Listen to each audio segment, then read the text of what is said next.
Can you eat more food and lose fat in the same time? The answer is yes. However, eating more food doesn't mean eating more calories. If we're trying to lose fat, we want to make sure that we are in a calorie deficit. Means that our energy intake or our calories intake has to be lower than our energy output or the amount of calories that we are burning throughout the day. So we need to be in a calorie deficit. Now, what are the strategies that's going to allow us to be in a calorie deficit so we can actually lose fat or lose weight, but in the same time eat more food? Strategy number one is to focus on high volume, low calorie dense foods. Foods that's gonna fill you up, it's gonna satisfy you so you don't feel like you're eating very little food, but in the same time there are low calorie foods that's gonna allow you to create a deficit so you can lose fat. And the foods that we like to focus on are lean protein from lean sources such as chicken, fish, lean pork, protein sources from certain vegetables, egg whites, whole eggs as well, Greek yogurt, and also focus on foods that contains good amount of fiber from fruits and vegetables, and try to minimize highly processed, highly calorie dense but low volume foods such as hamburgers, pizzas, even peanut butter, because those foods are highly palatable. It's very easy to overeat them. They are not very filling and they are very loaded with calories. So we want to make sure that we're primarily focusing on whole foods, high volume, low calorie dense foods, and minimize the processed foods. Another thing that you can do to make sure that you're actually eating more food but you still are in a calorie deficit is by creating a deficit by increasing your energy expenditure, by increasing your overall activity level, by doing more frequent workouts or being a little more active in general, going for a walk, playing different sports, moving your body more, so you're expending more energies through activity. So if you don't want to lower your food intake or the calorie intake, focus on increasing your activity. That's going to allow you to be in a calorie deficit so you don't feel like you're eating very little food, but in the same time you are creating a deficit and you can lose fat. Another helpful strategy that can allow you to deal with sensation of hunger or cravings or not feeling like you have to eat very little food or restrict yourself is to have refeed days and diet breaks. Refeed days are days where you're increasing your calorie intake to your maintenance level. Let's say your maintenance is 2,500 calories and you are in a deficit. You decrease your calorie intake by 500, for example, and you're eating 2,000 calories. Occasionally, maybe once every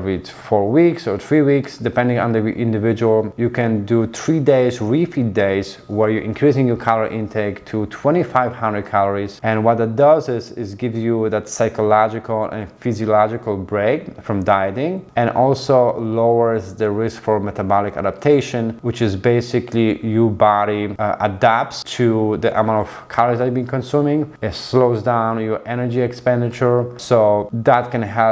By doing the refeed days, that can help with that, and also give you that a little bit of a break because you can actually consume more calories. And also having diet break. Let's say you've been dieting for 12 to 16 weeks, you lost maybe 10, 15, 20 pounds. After 12 to 16 weeks, do a maintenance phase or do a diet break where for the next 12 to 16 weeks, you're just maintaining your weight by increasing your calories to your maintenance level for sustainability and for lowering the risk for rebound effects, so you're not gaining weight back on. That's much more successful approach instead of trying to lose bunch of weight at once. For example, let's say you're trying to lose 50 pounds and you're dieting for a few months or 6 months at once. The problem with that type of approach, especially when it's very aggressive and fast type of approach, is that you have a high chance to regain all that weight back on because the diet was not sustainable. You didn't develop certain habits that's gonna allow you to maintain your weight. So it's better to have certain phases where you're trying to lose weight for 12 to 16 weeks, then maintenance phase, do another fat loss phase, and then do another maintenance phase.